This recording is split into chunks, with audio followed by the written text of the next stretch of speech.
जय श्री महाकाल। जय माता रानी की। आप सभी का माता रानी कल्याण करें और आप सभी को सुखी रखें। इस वीडियो में बात करते हैं अप्सरा साधना के बारे में।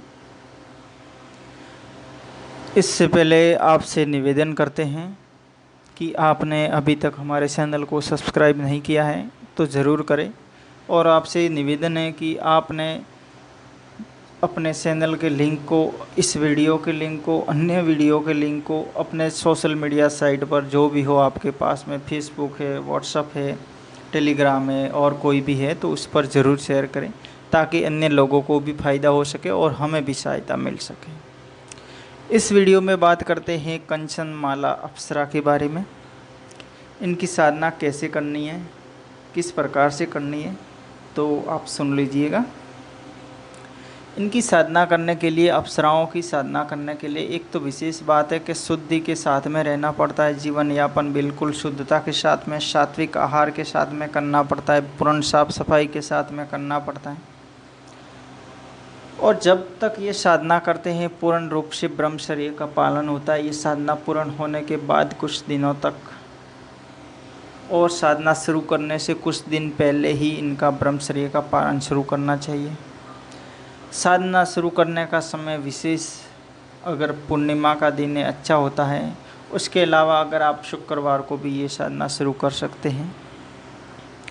ये साधना जब भी शुरू करते हैं आप अपने घर के किसी कमरे में, एकांत में, छत पे कहीं भी कर सकते हैं, या फिर आपको हरे भरे बाग बगीचे या कोई पहाड़ी क्षेत्र का हरा भरा क्षेत्र हो। जैसे बारिश के समय में कई नदी नाले चलते हैं तो उस समय झरनों का पानी वगैरह बहता है, तो ऐसी जगहों में बैठ के करने में जल्दी सफलताएं मिलती है। अगर ये सब सुविधाएं नहीं मिलती है तो फिर अंतिम समय होता है कि अपने घर का कमरा, तो वहाँ पे साधना कैसे करें। मान लीजिए आप घर के कमरे में कर रहे हैं तो वहाँ का स्थान पूर्ण रूप से साफ़ सफाई से कर ले, सही तैयार कर ले, और उस कमरे को बिल्कुल ही कलर वगैरह लगा के शुद्धता के साथ में अच्छा बनाए, जैसे नया कमरा होता है वैसे। और हो सके तो कुछ पौधों के गमले वगैरह कमरे में 2-4 रख दें, ताकि कोई अच्छी वहाँ पे वातावरण, जैसे आप कहीं बगीचे में ही बैठे, ऐसी स्थिति उस कमरे की बना लीजिएगा। और जब भी होता है साधना के लिए, एक थाली में पानी वगैरह साइड में लेके रखना है, और गुलाब की पंखुड़ियाँ हैं उस थाली में पानी पर बिखेरनी है पूरी। इसके अलावा आपके साधना में आसन और कपड़े की बात करें तो पूर्ण शुद्धता के साथ में और साफ़ सुथरे सफ़ेद कपड़ों का प्रयोग करें। आसन भी सफ़ेद होना चाहिए। माला के लिए सफ़ेद की माला होती है वाइट कलर में, बिल्कुल ही सफ़ेद, वो आप इसमें काम ले सकते हैं। इसके अलावा जो आपको दीपक जलाना है वो शुद्ध देसी घी का जलाना है आपको। और अगर दीपक के लिए घी उपलब्ध नहीं हो सकता है तो फिर आप चमेली का तेल भी काम में ले सकते हैं। इस तरीके से आपको ये साधना में कुछ सामग्रियों की व्यवस्था करनी है। जो भी आप इत्र है, फूल वगैरह जो है, सब कुछ करना है। हो सकता है तो आपको इसके यंत्र का, अगर आपको अवेलेबल हो जाता है तो यंत्र को भी रखना है। और जब भी साधना करते हैं तो वहाँ पे गुलाब वगैरह के जो भी फूल वगैरह होते हैं वो पूर्ण रूप से आपको समर्पित करके फिर करना है। ये आप संकल्प के साथ में करें। ये साधना आपको 21 दिवस से ज़्यादा करनी पड़ेगी, और रोज़ाना कम से कम 21 से 51 माला तक जप करना है। आप इस साधना को धीरे धीरे बढ़ाएं। पहले दिन जैसे 21 माला की, दूसरे दिन 25 की, तीसरे दिन और 27, ऐसे करते करते बढ़ाएं। अगर आपका धैर्य होता है कि आप कितनी माला कर सकते हैं, फिर आपको एक समय लगेगा कि भाई हमसे 30 माला ही हो सकती है, इसमें इतना समय लगता है, 35 ही हो सकते हैं, उस तक जाके आप स्टॉप कीजिएगा, फिर आप उतनी मालाएं रोज़ाना कीजिएगा, अच्छा रहेगा। ये साधना जब भी करेंगे तो आपको आसपास का माहौल ऐसा लगेगा जैसे आप कहीं बगीचे में बैठे हैं, या आप ऐसे किसी दूसरे लोक में सैर कर रहे हैं।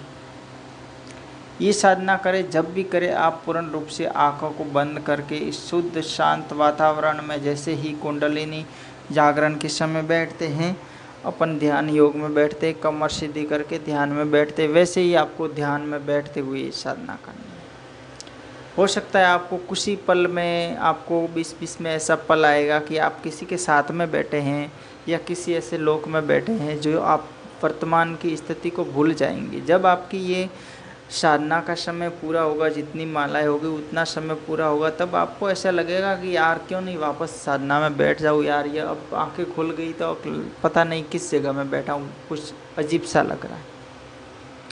और आपका मन होगा बार बार कि मैं उसी स्थिति में बैठूं जैसे पहले, अभी कुछ समय पहले साधना में बैठा था।